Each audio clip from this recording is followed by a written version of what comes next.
Episode 42। इस episode का शुरुआत वहीं से होता है जहाँ पर पिछला एपिसोड खत्म हुआ था। पिछले एपिसोड के एंड में हम लोगों ने देखा था कि लिन फैन ने एक इविल गोस्ट स्पिरिट को एक ही बार में मार दिया था और वो उसके सर के ऊपर खड़ा हुआ था, जो देखकर पीछे से लोग बातें करना शुरू कर देता है।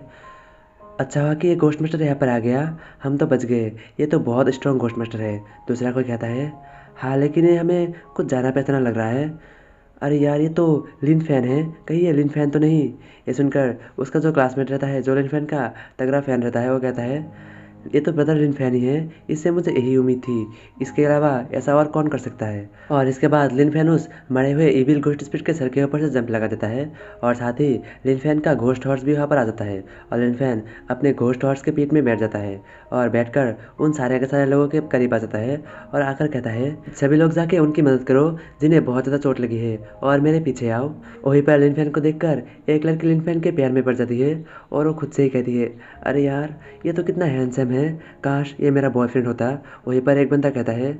अरे यार, हम कितना अनलकी है, ये हमारे क्लास में ही पढ़ता है लेकिन ये हमसे कितना ज़्यादा स्ट्रांग है, हम तो इसके आसपास भी नहीं आते। और इसके बाद लिन फैन आकर उन बसों में से एक बस में आके बैठ जाता है जहाँ पर एक टीचर आकर लिन फैन से कहता है तुम तो बहुत ज़्यादा इंटेलिजेंट हो और साथ ही बहुत ज़्यादा स्ट्रांग भी हो, तुम्हारा टीचर ज़रूर ही तुम पर गर्व करेगा। वहीं पर लिन फैन एक बच्चे के साथ खेलता रहता है। वहीं पर दूसरी तरफ एक घोस्ट मास्टर को दिखाया जाता है जिसके पास लिन फैन का कॉल आता है और दूसरी तरफ से लिन फैन कहता है मैं लिन फैन हूँ, जल्दी से सारे के सारे इंजर्ड लोगों को इन बसों में बैठा दो और जो भी घोस्ट मास्टर कार के साथ है उन सारे के सारे घोस्ट मास्टर को इन बसों के चारों ओर तैनात कर दो ताकि इन बसों के ऊपर कोई भी इविल घोस्ट स्पिरिट आके हमला ना कर सके और उन्हें वो लोग मार सके। और इसके बाद कुछ देर बाद का सीन दिखाया जाता है जहाँ पर सारे के सारे बसों के अंदर स्टूडेंट के साथ वो सारे के सारे बस वहाँ पर से निकल पड़ता है और उनके दोनों साइड में बहुत सारे घोस्ट मास्टर रहता है। वो सारे के सारे ghost master evil ghost spirit को रोक रहा रहता है और उन बसों के सामने लिन फैन भी अपने घोड़े के ऊपर बैठकर तेजी से आगे बढ़ रहा रहता है और आगे आने वाले सारे के सारे इविल घोस्ट स्पिरिट को मार रहा रहता है। और इसके बाद कुछ देर बाद का सीन दिखाया जाता है जहाँ पर वो सारे के सारे बस सारे के सारे स्टूडेंट्स के साथ सेफली इस साइड के सिटी एंट्रेंस से एंट्रेंस के अंदर एंटर कर जाता है और उन दीवारों के अंदर ही शेल्टर रहता है जहाँ पर सारे के सारे स्टूडेंट्स उन बसों से उतर आता है और उतरकर उन शेल्टर के अंदर जाने लग जाता है। वहीं पर बाकी सारे घोस्ट मास्टर उन स्टूडेंट्स से कहता है तुम लोग लाइन लगाकर धीरे धीरे इन एंट्रेंस के अंदर एंटर करो, नहीं तो यहाँ पर बहुत ज़्यादा शोर होगा। वहीं पर लिन फैन उन सभी को देखकर मन ही मन सोच रहा रहता है अरे यार, इन दीवारों के अंदर भी इतना बड़ा शेल्टर है, मैंने ये कभी सोचा ही नहीं था। वहीं पर लिन ये सब अपने मन ही मन सोच रहा रहता है कि तभी उसके पीछे से कोई आते हुए कहता है लिन फैन, तुम्हारा बहुत बहुत शुक्रिया जो कि तुमने मुसीबत के टाइम पे इन सारे के सारे लोगों की मदद की। ये सुनकर लिन फैन पीछे की ओर मुड़ के देखता है तो पीछे लीव सिटी के गिल लीडर रहती है जो कि अपने सिर से हुडी को उतारते हुए कहती है लिन फैन, तुम्हारा बहुत बहुत शुक्रिया, तुमने इन लोगों की मदद की, तुम मुसीबत के टाइम पे भी पीछे नहीं हटे, हम बहुत समय के बाद मिल रहे हैं, क्या तुमने मुझे मिस किया।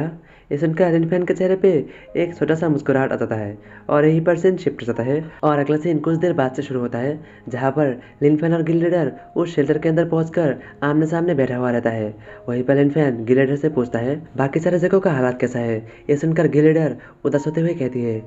बाकी सारे जगहों पे तो बहुत सारे घोस्ट स्पिरिट ने हमला कर दिया है, हालांकि इनर सिटी के चारों ओर एक गोल्ड का दीवार बना हुआ है, लेकिन वो गोल्ड का दीवार छोटे मोटे घोस्ट स्पिरिट को रोकने के लिए ही काफ़ी है, लेकिन बहुत ज़्यादा स्ट्रॉन्ग घोस्ट स्पिरिट उड़ के या फिर ज़मीन के अंदर से सिटी के अंदर एंटर कर सकता है। और अगर हमने पहले से ही सारे के सारे एलिट टीम को उन सारे के सारे लोगों की मदद करने के लिए भेजा रहता जो लोग मुसीबत में थे तो शायद से ये सारे के सारे चीज़ अभी तक हमारे कंट्रोल में होता। और लेकिन पहले से ही साउथ सिटी और आउटर सिटी का दीवार डैमेज हो चुका है, उनका दीवार टूट चुका है और वहाँ पर बहुत सारे लोग भी मारे जा चुका है और हमारा कम्युनिकेशन उनसे टूट भी चुका है। ये सुनकर लिन फैन गिल लीडर से कहता है तो इन सारे के सारे इविल घोस्ट स्पिरिट को रोकने का सिर्फ एक ही तरीका है, घोस्ट मास्टर, जो कि अपने पावर्स का इस्तेमाल करते हुए इन्हें रोक सकता है। लिन फैन की बातें सुनकर गिल लीडर उदास होते हुए कहता है तुम्हारी बात तो ठीक है, लेकिन ये घोस्ट हॉर्स बहुत बड़ा है, यहाँ पर लाखों की तादाद में घोस्ट स्पिरिट है, हमारी हज़ारों की तादाद में अभी तक बहुत सारे घोस्ट मास्टर मारा जा चुका है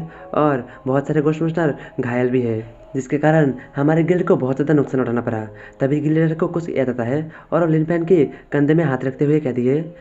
ओ हाँ, मुझे याद आया, तुम तो वेस्ट साइड से यहाँ पर आए हो। एल्डर फे और बाकी सब कैसा है? अचानक से गिलेडर की मुँह से ऐसी सवाल सुनकर लिनफेन थोड़ा हड़बड़ा जाता है और वो हिचकिचाते हुए कहता है, मैंने उन सब की मदद की, उन सब की